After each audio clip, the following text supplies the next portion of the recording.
ভয়ঙ্কর এই বিপদটার কথা প্রথম সবার সামনে নিয়ে এসেছিলেন প্রয়াত প্রাক্তন মুখ্যমন্ত্রী বুদ্ধদেব ভট্টাচার্য। কিন্তু আমাদের বিতাড়িত প্রাক্তন মুখ্যমন্ত্রী মমতা বন্দ্যোপাধ্যায় সেই বিপদকে এলিমিনেট করার জায়গায় নিজের ভোট ব্যাংকের অঙ্ক বাড়ানোর জন্য সেটাকে আরও বহু গুণ বাড়িয়ে তুলেছিলেন। ফলে শুধুমাত্র বাংলা নয়, গোটা দেশ ভয়ঙ্কর এক বিপদের মুখে এসে দাঁড়িয়েছিল। আর ক্ষমতায় আসার পর শুভেন্দু অধিকারীর সরকার ঠিক সেই ভয়ঙ্কর বিপদকেই এবার একদম সামনে থেকে বুক চিতিয়ে হ্যান্ডেল করার কথা ভাবনা চিন্তা শুরু করে দিল। সেই নিয়ে বিস্ফোরক রিপোর্ট সামনে চলে এলো। ফলে ফলে দেশের সুরক্ষা বাড়বে এটা তো বোঝাই যাচ্ছে, কিন্তু যুদ্ধটা সহজ নয়। আর তাই আগামী কয়েকটা দিন কি এই রাজ্য তথা দেশে ভয়ঙ্কর পরিস্থিতি হতে পারে। তার থেকেও বড় কথা, শুভেন্দু অধিকারীর যিনি গুরু, রাজনৈতিক গুরু, সেই নরেন্দ্র মোদী দেশের প্রধানমন্ত্রী, তিনি কিন্তু আরও বৃহত্তর যুদ্ধ শুরু করতে চলেছেন। ফলে আগামী বেশ কিছু দিন সারা দেশ কিন্তু একটা টালমাটাল পরিস্থিতির মধ্যে দিয়ে যেতে চলেছে। নমস্কার, জয় শ্রীরাম, হর হর মহাদেব। আমি আপনাদের প্রিয় বন্ধু শুদ্ধশীল ঘোষ। বন্ধুরা, এই মুহূর্তে রাজ্য রাজনীতিতে সবথেকে চমকে দেওয়া খবর, যে বিষয়টা নিয়ে বারবার আলোচনা করলেও এর আগের সরকারের কোনো সদর্থক পদক্ষেপ আমরা দেখিনি, সেটা হচ্ছে খারিজি মাদ্রাসা।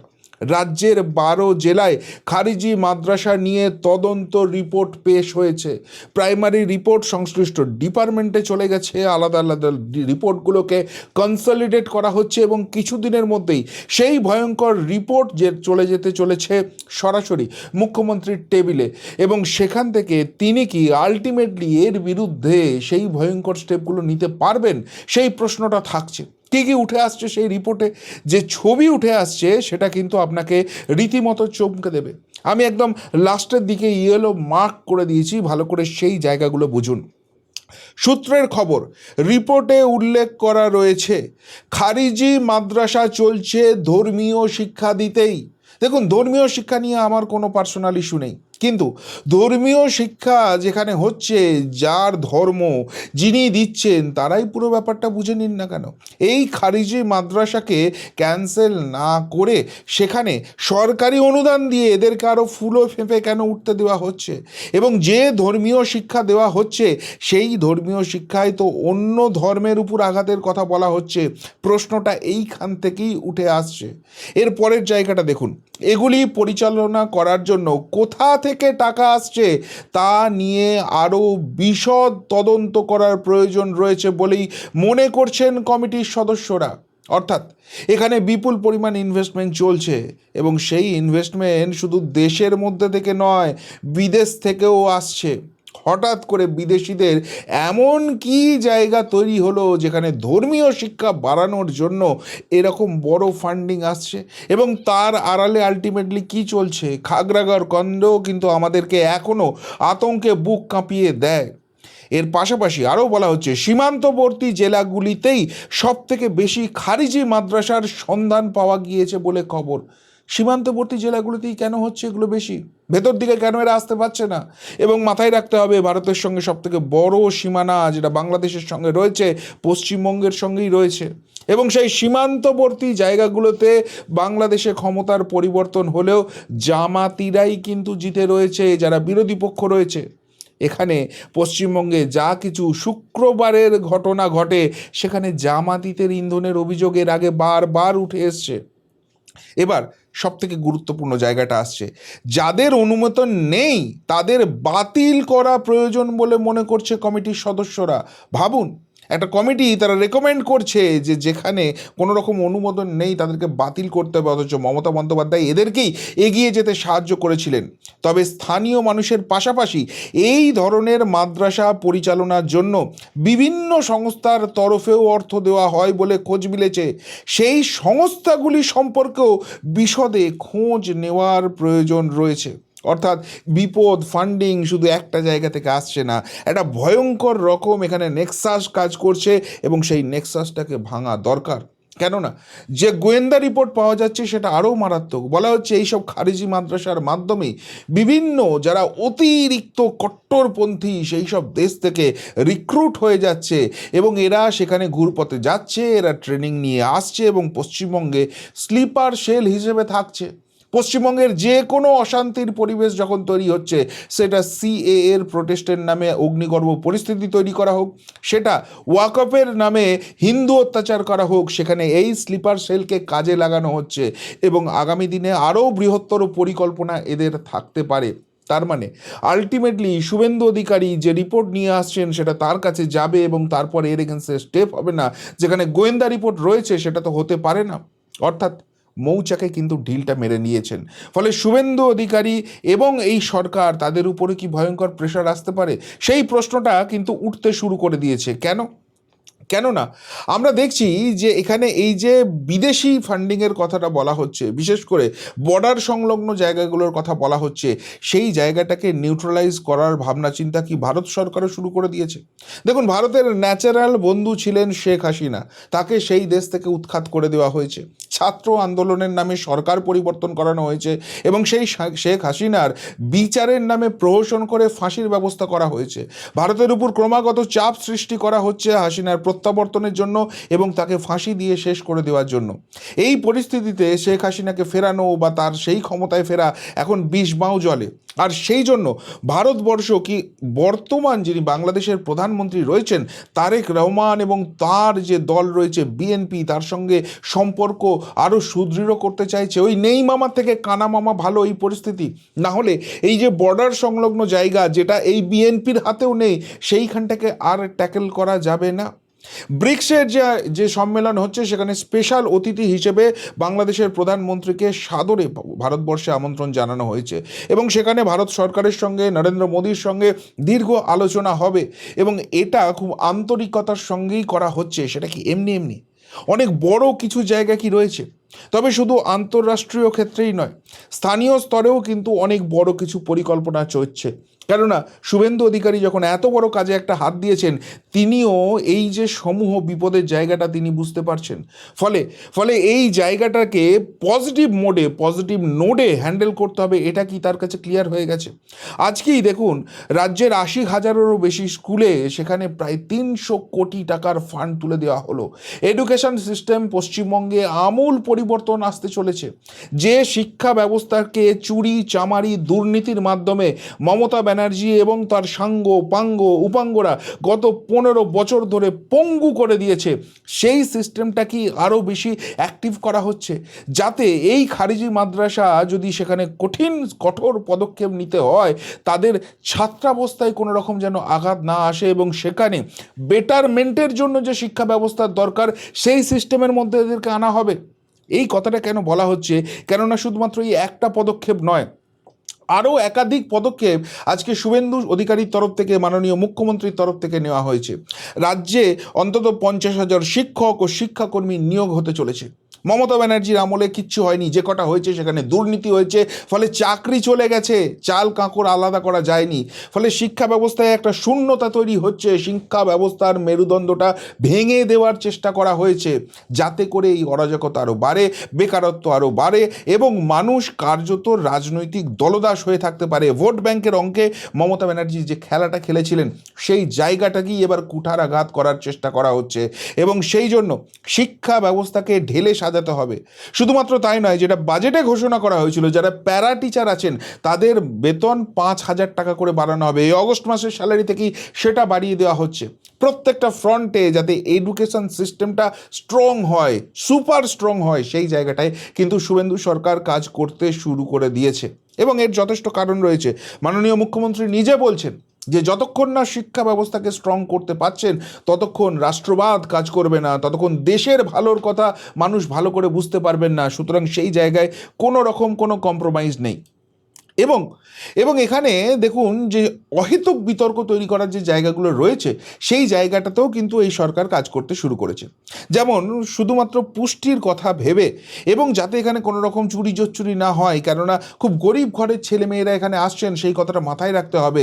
অক্ষয় পাত্র ফাউন্ডেশনের মতো সংস্থাকে দায়িত্ব দেওয়া হয়েছিল মিড ডে মিলের, যাতে করে আমাদের রাজ্যের ছেলে মেয়েগুলোর পুষ্টিগত জায়গাটা ঠিক থাকে। কিন্তু সেখানে ডিম পাওয়া যাবে না বলে এমন একটা বিতর্ক তৈরি করার চেষ্টা এই বামেরা, এই তৃণমূলীরা শুরু করে দিয়েছিল, যেন গেল গেল রব হলো। সরকারের বিরুদ্ধে জনমত, মানুষ খেপানোর কাজ কিন্তু শুরু হয়ে গিয়েছিল। আর সরকার সেই জায়গাটাও কিন্তু ভাবনা চিন্তা করছে, পরিষ্কারভাবে এই ডিমের সংস্থানও সেখানে করা হচ্ছে। এবং যেখানে যেখানে অক্ষয় পাত্র ফাউন্ডেশন খাবার দেবে সেখানে অন্য জায়গা থেকে ডিম নিয়ে এসে দেওয়ার ব্যবস্থা করা হবে। সুতরাং কোথাও কোনো বিরোধীদের স্কোপ দেওয়ার কোনো জায়গা নেই।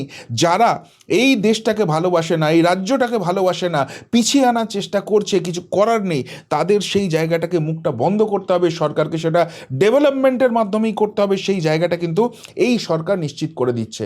কেন নিশ্চিত করে দিচ্ছে? কেননা প্রত্যেকটা স্টেপ দেখুন এরা কীরকম দেশ বিরোধী কাজ করছে, এরা রাজ্যের স্বার্থ বিরোধী কাজ করছে।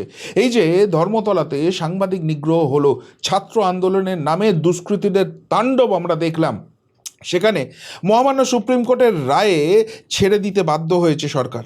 কিন্তু কিন্তু দেখুন তাদেরকে বীরের সংবর্ধনা দেওয়া হচ্ছে, যারা সাংবাদিক পেটায়, ছাত্র আন্দোলনের নাম করে যাদের অতীত দুষ্কৃতি কার্যের রেকর্ড আছে, তারা সামনে এসে পুরো পরিস্থিতিটাকে অগ্নিগর্ভ করে দেয়, রাজ্যের আইন শৃঙ্খলা পরিস্থিতি ভেঙে দিতে চায়, তাদেরকে বীরের সংবর্ধনা দেওয়া যায়। অথচ সেই কাজটাই কিন্তু এখন এই রাজ্যের যারা বিরোধী সেই বামেরা করছে। শুধুমাত্র তাই নয়, মানুষকে ভরকানোর জন্য, মানুষকে বিভ্রান্ত করার জন্য অন্য রাজ্যের ভিডিও ফুটেজ তুলে নিয়ে এসে এই সরকারকে বদনাম করার চেষ্টা করছে। এদের মেন্টালিটি আলটিমেটলি কি? যে করে হোক ক্ষমতাটা দখল করা, যাতে করে এদের যে সিস্টেমটা আছে, যাতে করে ব্রেন ওয়াশ করা যায়, মানুষকে মুরগি করা যায়, মানুষের মাথার মধ্যে বিষ বাষ্পটা ঢুকিয়ে রাখা যায় এবং সেখান থেকে দেশটাকে টুকরো টুকরো করা যায়। সেই মেন্টালিটি নিয়ে কি এরা কাজ করছে না? প্রশ্নগুলো উঠছে।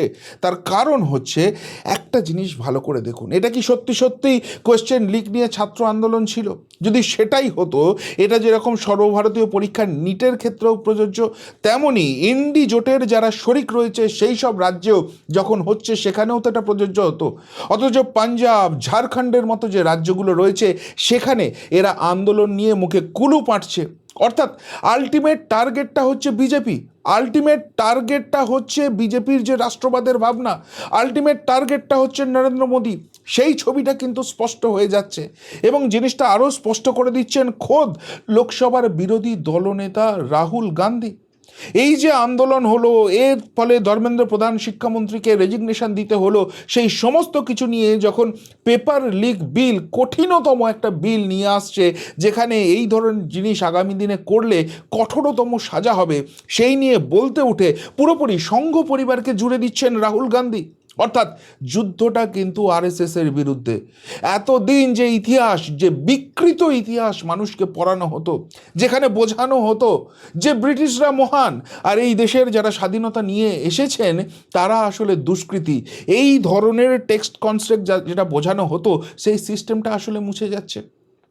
এখান থেকে মুছে যাবে সেই সিস্টেম যেখানে জেএনইউতে শুধুমাত্র টুকরে টুকরে গ্যাংয়েরাই দিনের পর দিন রাজত্ব করে যাবে।